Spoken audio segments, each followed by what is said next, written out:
Abu Hayat Mahmud Bhuiyan is watching, thank you so much. আমি জানি না এটা ভাইয়ার রিয়েল আইডি কিনা আর ফেক আইডি, অ্যান্ড যদি রিয়েল আইডি হয়ে থাকে ওয়েলকাম ভাইয়া, thank you so much for joining. This is Farzana from New York.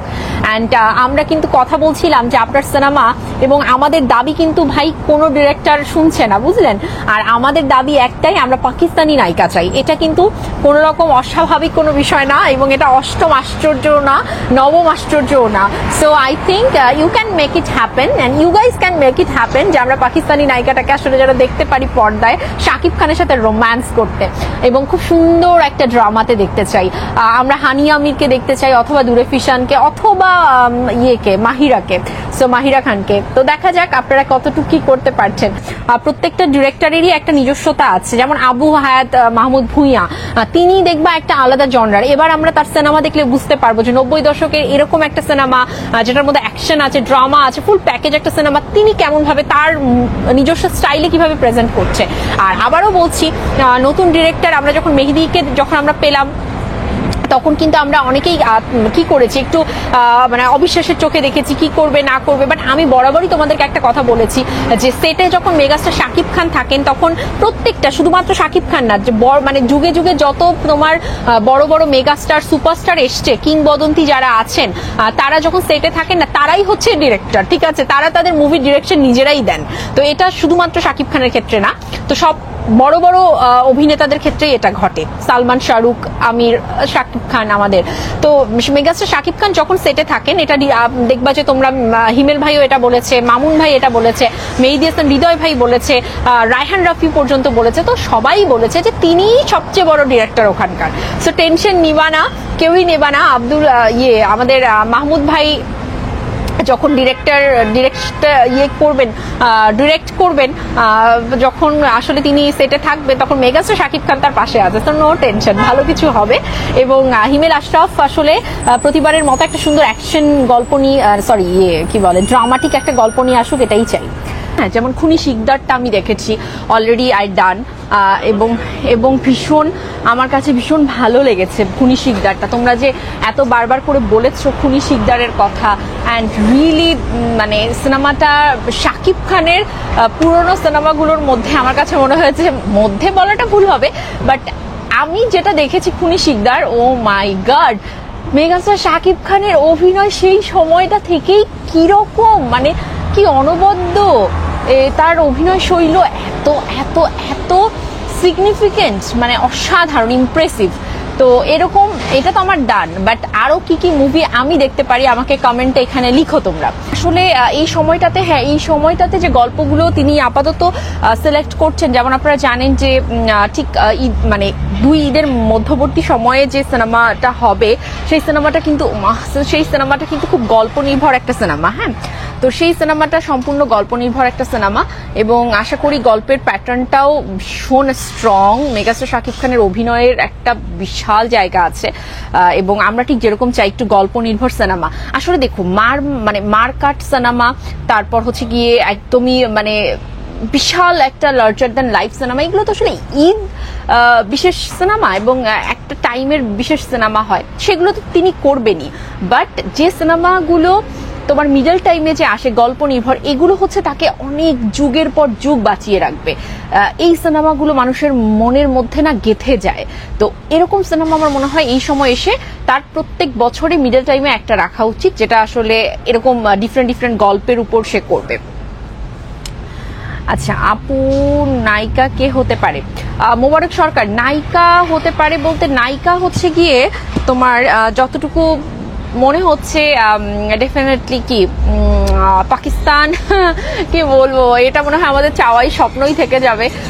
Megastar যদি কখনো নিজে থেকে মনে করেন যে না, এবার আসলে সময় এসেছে পাকিস্তানি নায়িকা নিয়ে কাজ করবার, তাহলে হয়তো করতে পারে। আদারওয়াইজ তো আমি দেখছি না কোনো ডিরেক্টর এই সমস্ত কিছু চিন্তা করছে, কোনো ডিরেক্টরের মাথাতেও আসছেই না। মানে আমি জানি না এটা কি এমন ব্যারিয়ার আসলে তৈরি করে রেখেছে ডিরেক্টররা বা প্রডিউসাররা, কেন চিন্তা করছে না। যেখানে আমরা দেখলাম তুফান যখন পাকিস্তানে যায় কি পরিমাণ মার্কেটটা করেছে, মানে কি পরিমাণ সেল করেছে, তার মানে ওখানে কিন্তু বাংলা সিনেমার একটা বিশাল মার্কেট আছে, তাই না? আপনি যখন উর্দুতে ডাবিং করছেন, তো ডাব করার পরে সিনেমাটা কত ভালো যাচ্ছে। তো সেখানে আমি জানি না কেন মানে ওই জায়গাটাতে আসলে আমাদের কোলাবোরেশনটা হচ্ছে না, কোথায় গিয়ে আটকে যাচ্ছে। আমার মনে হয় আমাদের বাংলা সিনেমার জন্য ভালো, মেগাস্টার শাকিব খানের জন্য ভালো।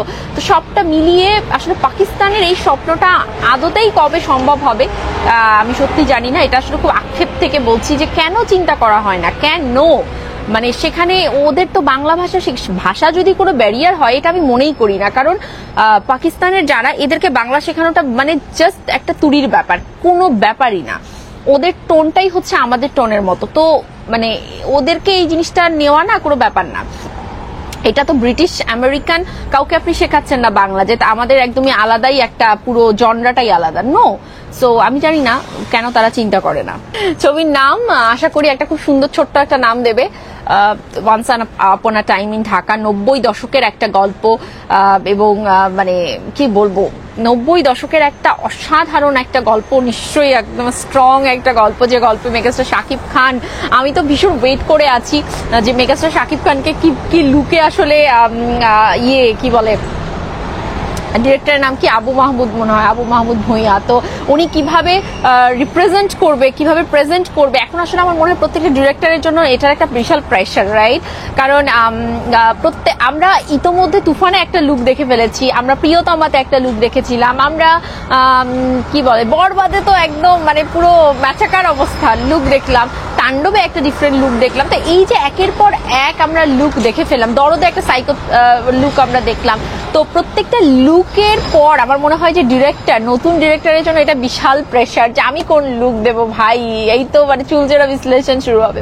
তো তারা আসলে একটা বিশাল রকম মানসিক প্রেশারেই থাকে। তো দেখা যাক, নতুন ডিরেক্টর তার ডেবিউ হতে যাচ্ছে আশা করব, এবং আমাদের মানে ফুল অফ সাপোর্ট অবশ্যই ডিরেক্টর প্রডিউসারের সাথে থাকবে, যেন একটা দারুণ লুকে আমরা দেখতে পারি, একটা অসাধারণ প্রেজেন্টেশনে আমরা মেগাস্টারকে দেখতে পারি। কোরবানির ঈদে আসলে মানে পাইপলাইনে তো তার অসংখ্য মানে আমি বলবো যে গল্প জমা হয়ে গেছে, সেখান থেকে সিলেকশনের জায়গাটাতেও অনেকগুলো সিনেমা আছে কোরবানি ঈদের জন্য। তো কোরবানি ঈদে আমার মনে হয় যে যদি এরকম হতো যে একদমই একটা পিওর প্রেমের সিনেমা, মানে এই আর মার কাট না, মানে একটা পিওর একটা মানে থাকে না একদম, মানে যেটার মধ্যে প্রেম ভাই, একদম প্রেমটা আছে একদম। যেমন বরবাদে প্রেম ছিল, তারপরও তো একটা হাঙ্গামা ছিল না, কিন্তু এবার একটা সলিড প্রেম, একদম ছোট থেকে প্রেমটা গড়ে গড়ে উঠছে, তারপর গিয়ে একটা পরিণয়। তো এরকম একটা সলিড প্রেমে আমার মনে হয় কোরবানিটা যদি হয় জমে যাবে পুরো। এবং তিনি ভীষণ আড্ডাবাজের মানুষ, যখন শাকিব খান আড্ডা দেন একটা অসাধারণ সময় আসলে কাটে, এবং তিনি এত হাসাতে পারেন, মানে তার মধ্যে না প্রত্যেকটা কথা এত সুন্দর করে হিউমার দিয়ে দেন যে মানে তুমি হাসতে বাধ্য। তো আমরা খুবই এনজয় করি।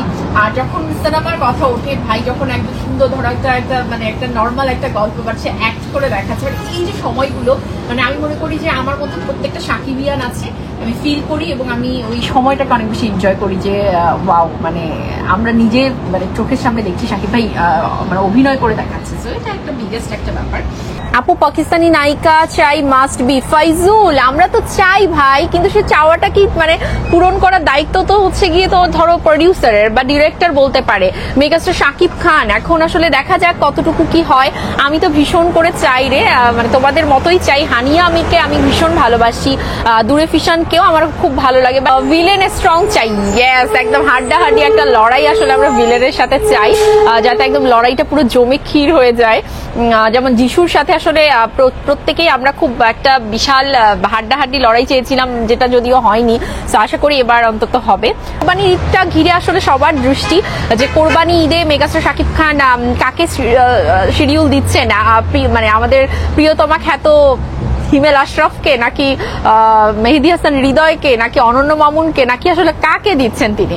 তবে আমি অবশ্যই চাইবো হিমেল একটা পাক, মানে শিডিউল একটা পাক, কারণ সেই প্রিয়তমা এবং রাজকুমারের পর বেশ অনেকটা মানে কিন্তু সময় কেটে গেল, অনেকগুলো ঈদ চলে গেল, অনেকগুলো সময় চলে গেল। সো হিমেল আপাতত এখন হিমেল ভাই অনেকটাই পরিণত, আরো নিজেকে গুছিয়েছে, অনেক চমৎকার গল্প এখন আসলে নিয়ে আসলে তিনি রেডি আছেন। আর আমার মনে হয় যে দেখো, যে একটা মানে কি হয়, তুমি বলিউডের কথা যদি চিন্তা করো, তুমি যদি তামিলের কথা চিন্তা করো, তাহলে দেখবা যে এক একজন ডিরেক্টরের না এক একটা জায়গায় মানে একদমই স্পেশালিটিটা একদমই আলাদা, স্কিলটা সম্পূর্ণ আলাদা। কেউ আছে রোমান্টিক জনরায় কিন্তু সে একদম বেস্ট, সে জানে যে মানে দর্শককে কোন জায়গায় হুক করতে হবে, দর্শক কোন জায়গায় কাঁদবে, রেসপন্স করবে। আবার আরেক কিছু ডিরেক্টর আছে যে পুরো প্যাকেজটাতে তার স্কিল থাকে, আর কিছু ডিরেক্টর আছে যে তোমার একদমই মানে খুবই হাঙ্গামা টাইপের সিনেমা, অ্যাকশন ধর্মী সিনেমাগুলোকে অনেক সুন্দর সাজাতে পারে। আবার কেউ আছে যে তোমার একদমই থ্রিল বেসের সিনেমা, থ্রিলার জনরাটাকে অনেক ভালো নিতে পারে। তো হিমেল আশরাফ হচ্ছে এমন একজন যে কিনা তোমার মানে একদমই ইমোশন যে জনরাটা আছে, ড্রামার যে জনরাটা, এটা অনেক ভালো খেলতে পারে। তো আমি মনে করি যে অবশ্যই হিমেল আশরাফ তিনি একটা মানে শিডিউল পাওয়ার উচিত তার, এবং আশা করি মেগাস্টার শাকিব খান যেন তাকে দেন আসলে। না, এটা এরকম নয় তুফান ভাই। এখন মেহেদী ভাই আপাতত দেখো, শাকিব খানের স্কেজুয়াল তো আসলে পাওয়ার জন্য পাইপলাইনে প্রচুর আছে না, এরকম শাহরিন সুমি আপুর মতো এরকম হাজারো প্রযোজক আছে, পরিচালক আছে, সবাই আছে একটা স্কেজুয়াল পাওয়ার জন্য, একটা শিডিউল পাওয়ার জন্য। তো আপাতত মেহেদী ভাই যদি না পাচ্ছে, উনি অন্য মুভি হয়তো করবেই, কারণ একজন ডিরেক্টর সে তো বসে থাকবে না, করুক হোয়াট এভার। তারপরে যদি আবার কখনো ব্যাটে বলে মিলে যায়, যদি ভালো গল্প এবং বিগ বাজেট নিয়ে যদি মেহেদী হাসান হৃদয় আসতে পারে, তাহলে আবার আসবে, আবার হবে, জমে যাবে। কোনো ডিরেক্টর প্রডিউসার কেন আমাদের কথা শোনে না? আমরা আসলে শাহবাগে গিয়ে এবারে একটা আন্দোলন করবো, পাকিস্তানি নায়িকা চাই। আমাদের স্বপ্ন একবার তো পূরণ করো ভাই। কি ভাই, আবু হায়াত মাহমুদ ভুঁইয়া এত বড় একটা নাম, তো আপনি একটু আমাদের স্বপ্নটার কথা চিন্তা করুন। বুঝতে পারছেন না কেন? বিশাল মার্কেট, তো ভালোই তো হবে, সিনেমা নিয়ে একটা বিশাল আলোচনা তৈরি হবে, আলাদাই একটা মানে ক্রেজ তৈরি হবে। দেখতে পাচ্ছেন না পাকিস্তানি নায়িকা নিয়ে কি পরিমাণ ক্রেজ? তো কেন আপনারা চিন্তা করেন না? আচ্ছা, প্রডিউসার আপুর নাম যেন কি, একটু কমেন্টে লিখো তো তোমরা। সাকিব ফাহাদের সাথে বা যে কারোর সাথে, সাকিব ফাহাদের সাথেই হয়তো হতে পারে, বাট এর বাইরেও আরো আরো আরো অনেকগুলো ডিরেক্টরের সুন্দর সুন্দর গল্প তার কাছে আছে। ঈদের বাইরে তো একটা মুভি তিনি 100% করছে, এবং আমরা জানি যে অক্টোবর থেকে যদি এই সিনেমা শুট শুরু হয়, না অক্টোবর থেকে না, সেপ্টেম্বরের দিক থেকে বা অক্টোবরে হয়তো শুটে যাবে, বাট তার আগে তো অনেকগুলো কাজ আছে, লুক সেট আছে, অনেক কিছু আছে। এর মধ্যে তো আরেকটা সিনেমা শুট করা সম্ভব না। রোজার ঈদের সিনেমার শুট শেষ করে হয়তো আরেকটা নতুন সিনেমা শুটে যাবে 2026 সালের মিডলের টাইমে যেটা আসবে সেটার জন্য। শাকিব ভাই দেশে কখন আসবে? রাব্বি চলে আসবে শীঘ্রই, হয়তো একটা প্ল্যান করে চলে যাবে।